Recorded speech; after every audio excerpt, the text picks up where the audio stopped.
Paz do Senhor, meus irmãos, graças a Deus, né? Que privilégio poder estar convosco mais uma vez. E eu quero falar de um apóstolo, né? Esse apóstolo tão maravilhoso, o apóstolo Paulo, um dos homens que escreveu o Novo Testamento, compilou, né?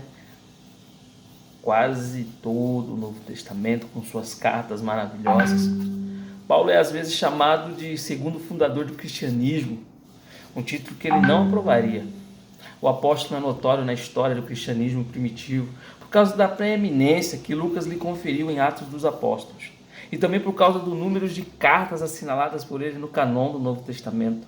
Paulo era judeu, aspecto espiritual, romano no aspecto legal, grego no aspecto intelectual. 3 trunfos para o missionário no primeiro século. Paulo foi apóstolo dos gentios por excelência, tanto que a igreja tornou-se predominantemente gentia ao final do primeiro século. Sua influência formativa na igreja que fundou, bem como naqueles estabelecidas e mantidas por parceiros, conferiu-lhes inigualável valor na história da igreja primitiva. Apesar disso, a importância dos 12 discípulos como primeiras testemunhas da vida e do ministério de Jesus não foi esquecida. Paulo entendia seu chamado apostólico no sentido missionário, e a extensão das suas viagens verdadeiramente impressionantes. Ele levou o evangelho de Jesus por toda a Ásia Menor, Grécia, e por fim, embora na posição de prisioneiro, a Roma. Relatos posteriores afirmam que ele concretizou a sua intenção de ir à Espanha, atravessando assim a amplitude do mar Mediterrâneo em suas viagens.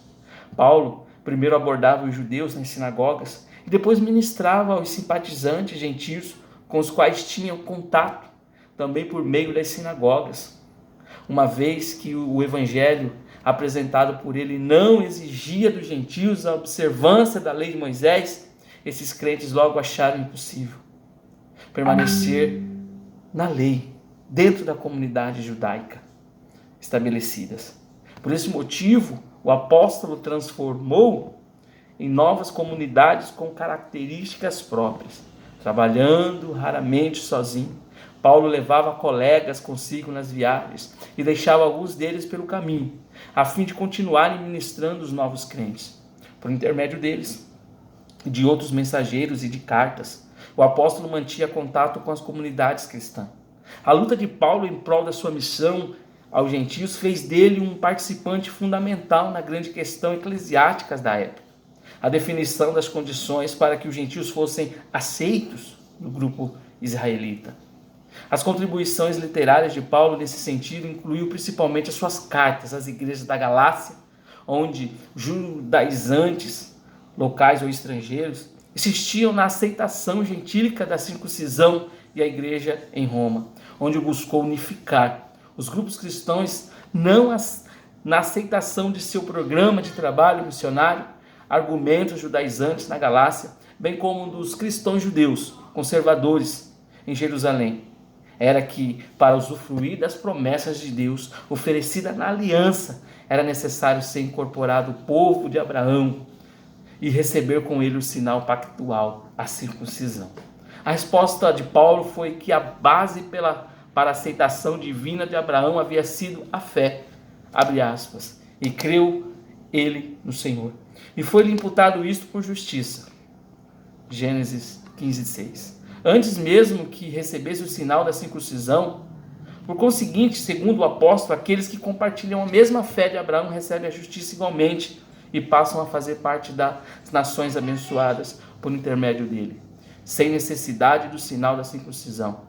E a sensibilidade pastoral de Paulo e a sua capacidade de aplicar tanto as escrituras hebraicas como a filosofia moral grega na instrução aos convertidos podem ser observadas em suas cartas, especialmente à igreja grega de Tessalônica, Coríntio, Filipos.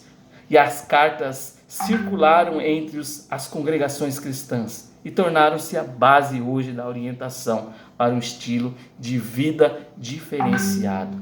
Glória a Deus pela vida desse homem maravilhoso, apóstolo Paulo, e deixa um versículo da qual ele escreveu: concluímos, pois, que o homem é justificado pela fé, sem as obras da lei.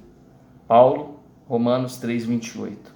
Deus abençoe sua vida, espero que você goste, curte a nossa página, em nome de Jesus. Deus te abençoe, meus irmãos.